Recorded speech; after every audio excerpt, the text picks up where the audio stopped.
Assalamualaikum. Perkenalkan, saya Vina Khairunisa, mahasiswi UNP, dan saya sekarang sedang mengajar di MAN 2 Padang.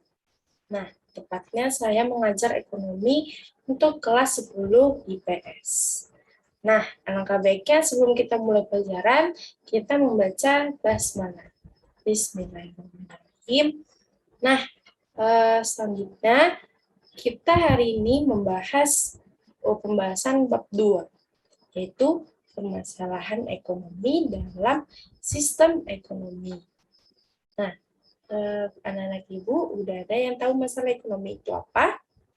Nah, terus selanjutnya kita bahas satu persatu. Yang pertama yaitu masalah ekonomi.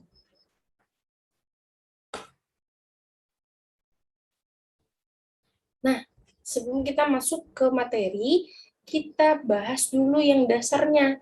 Kenapa sih timbul masalah ekonomi? Nah, masalah ekonomi timbul saat keinginan dan kebutuhan bertemu dengan sumber daya yang terbatas. Masalah ekonomi ini pasti akan muncul dalam kehidupan sehari-hari kita. Nah, karena kita kebutuhannya banyak, manusianya juga banyak, namun sumber daya yang kita punya terbatas, maka terjadilah masalah ekonomi. Intinya sih, keinginan dan kebutuhan manusia itu banyak dan nggak terbatas. Sementara ketersediaan sumber daya yang dibutuhkan sangat banyak. Nah, apakah sudah paham tentang masalah ekonomi? Nah, untuk selanjutnya, biar lebih paham, kita masuk ke materi selanjutnya, yaitu klasifikasi masalah ekonomi dan teorinya. Yuk, lanjut. Nah, masalah ekonomi terbagi dua. Nah, yang pertama masalah pokok ekonomi klasik, yang kedua itu masalah pokok ekonomi modern. Nah, untuk masalah pokok ekonomi klasik, itu ada 3 masalah pokoknya. Yang pertama produksi, distribusi, dan konsumsi.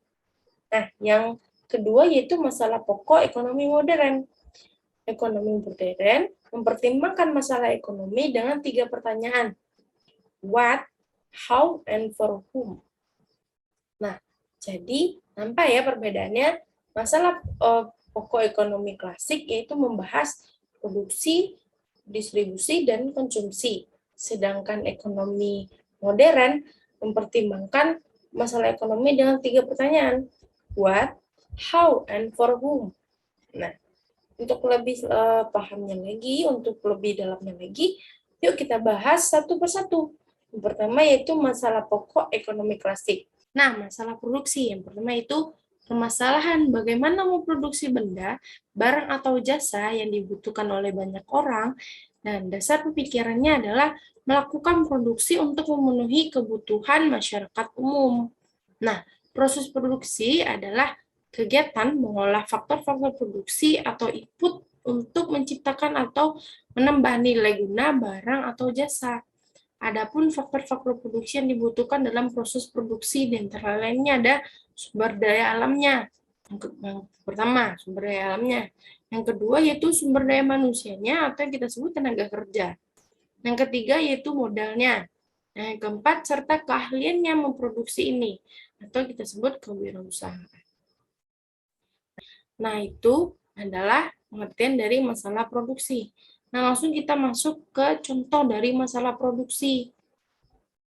Nah, contoh masalah produksi ialah apabila di suatu negara atau daerah sebagian besar penduduknya mengkonsumsi makanan pokok berupa roti, maka produksi roti akan dilakukan sebanyak-banyaknya untuk menjamin agar kebutuhan tersebut selalu dipenuhi, memenuhi kebutuhan dari masyarakat tersebut. Nah, kemudian apabila waktu tertentu di negara atau di daerah tersebut muncul kebutuhan lain, permintaan yang besar terhadap suatu benda, misalnya yaitu gandum, maka produsen akan berusaha memproduksi gandum sebanyak-banyaknya pula. Itulah masalah dari masalah produksi. Nah, selanjutnya kita yaitu membahas masalah distribusi. Nah, masalah distribusi adalah permasalahan bagaimana supaya benda-benda tersebut bisa sampai ke tangan konsumen yang membutuhkannya. Nah, barang yang sudah kita produksi tadi, nah bagaimana kita sampai ke tangan konsumen? Sistem distribusi klasik adalah melalui transaksi langsung antara produsen dengan konsumen atau melalui transaksi yang dilakukan di pasar. Pasar yang dimaksud di sini adalah pasar nyata, yaitu tempat bertemunya penjual dan pembeli, agar barang dan jasa yang telah dihasilkan dapat sampai kepada yang tetap dan dibutuhkan sarana prasarana distribusi yang baik. Selanjutnya, kita masuk ke contoh dari masalah distribusi. Nah, selanjutnya kita masuk ke masalah distribusi. Yang pertama, hasil kebun panen perlu alat angkut yang ditunjang prasarana jalan yang baik agar hasil panen cepat sampai ke tangan konsumen dan tidak tertimbun di produsen. Nah, contoh yang kedua, proses distribusi yang cukup rumit untuk produk pecah belah, mereka memerlukan kehati-hatian di jalan. Nah, itu adalah masalah dari distribusi. Perlu alat angkut, nah, perlu berhati-hati membawa barang. Nah, itu adalah masalah dari distribusi. Nah, selanjutnya kita masuk ke yang ketiga, masalah konsumsi. Hasil produksi yang telah didistribusikan kepada masyarakat idealnya dapat dipakai atau dikonsumsi oleh masyarakat yang tepat dan digunakan untuk memenuhi kehidupan yang tepat pula. Persoalan yang muncul, apakah barang tersebut akan dikonsumsi dengan tepat oleh masyarakat yang benar-benar membutuhkan atau menjadi sia-sia karena tidak terjangkau oleh masyarakat, sehingga proses konsumsi tidak berjalan sebagaimana mestinya. Nah, itu adalah masalah konsumsi. Mereka memikirkan apakah barang yang mereka produksi itu mau dikonsumsi oleh masyarakat, tahu yang dia konsumsi apa tidak sia-sia, itu adalah masalah dari konsumsi. Nah, kita langsung masuk ke contohnya. Contoh masalah konsumsi. Perusahaan harus memutuskan produk apa yang tepat digunakan dan yang dibutuhkan oleh target pasar dan yang berusia di bawah 5 tahun. Jadi, barang apa sih yang dia produksi di bawah 5 tahun, usianya 5 tahun. Nah, itulah dari konsumsi. Konsumsi lebih memikirkan apakah barang ini laku di masyarakat apa tidak. Nah, sampai di sini paham untuk masalah klasik, masalah ekonomi klasik. Selanjutnya, kita akan bahas yaitu masalah ekonomi modern. Nah, yang sebagaimana Ibu sebut tadi di sebelumnya, kalau modern kita punya 3 pertanyaan dalam menciptakan masalah pokok ekonomi ini.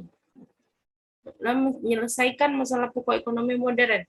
Yang pertama ada what, ada how, ada for whom. Nah, selanjutnya kita akan bahas poin-poin dari masalah ekonomi modern. Yang pertama yaitu what. Nah, jadi what ini adalah barang apa yang akan diproduksi. What atau apa, barang apa yang akan diproduksi. Nah, yang kedua yaitu how. Bagaimana barang tersebut diproduksi. Dan yang ketiga, for whom. Untuk siapa barang tersebut diproduksi. Nah, untuk lebih pahamnya, lebih mengertinya, kita masuk yang pertama dulu, yaitu what. Nah, untuk masalah what adalah menyangkut persoalan jenis dan jumlah barang atau jasa yang perlu diproduksi agar sesuai dengan kebutuhan masyarakat. Produsen harus mampu membuat pilihan tepat, pilihan tersebut harus saling menguntungkan dan memberikan manfaat yang terbesar untuk masyarakat dan pemenuhan kebutuhan. Nah, misalnya nih, atas penggunaan sebidang tanah, apakah akan digunakan sebagai lokasi perumahan, pabrik, atau lahan pertanian? Mana yang lebih penting atau lebih dibutuhkan? Seandainya kebutuhan utama adalah pengadaan bahan makan, maka tanah tersebut akan digunakan sebagai lahan pertanian. tanaman pangan yang akan ditanam. Apakah padi, atau jagung, atau singkong. Nah, berapa banyak hasil yang diperlukan. Nah, itu adalah dari what. Selanjutnya yaitu how. Pertanyaan how berkaitan dengan teknik produksi yang akan diterapkan produsen dalam proses produksi. Menentukan teknik produksi harus mempertimbangkan biaya produksi dan keuntungan yang diperoleh produsen. Pernyataan yang berkaitan dengan masalah ekonomi yang diperinci dengan how, yaitu bagaimana cara diproduksi, bagaimana memperoleh sumber daya yang digunakan, siapa yang akan memproduksi barang. Nah, dengan menjawab pertanyaan tersebut, produsen dapat menentukan teknik produksi yang digunakan dalam proses produksi. Penentuan teknik produksi yang tepat akan menghasilkan produk dengan kualitas dan kuantitas optimum. Nah, itu adalah bagaimana how, bagaimana memecahkan masalah ekonomi how, atau bagaimana. Untuk selanjutnya itu for whom. Permasalahan ekonomi untuk siapa, for whom, muncul setelah produsen menentukan jenis, jumlah barang, dan teknik produksi yang akan digunakan dalam proses produksi. Produsen akan menentukan sasaran pasar atas barang atau jasa yang akan diproduksi, apakah untuk memenuhi kebutuhan masyarakat berpendapatan rendah, menengah, atau tinggi, apakah barang atau jasa tersebut akan dipasarkan untuk konsumen anak-anak, remaja, atau dewasa. Selanjutnya, produsen menentukan saluran distribusi yang akan digunakan dalam menyalurkan barang tersebut. Penentuan saluran distribusi harus mempertimbangkan jenis dan sifat dari barang tersebut. Nah, untuk hari ini, itulah materi kita dari antara masalah ekonomi klasik, ekonomi modern. Nah, berakhir sudah materi kita hari ini. Nah, hari ini materi kita sampai di sini dulu. Untuk selanjutnya, kita akan ketemu minggu depan atau pertemuan selanjutnya. Terima kasih untuk waktu, untuk semangatannya untuk hari ini. Saya tutup untuk kelas hari ini. Assalamualaikum warahmatullahi wabarakatuh. Semoga dapat memahami materi ini dan sampai jumpa. Dadah.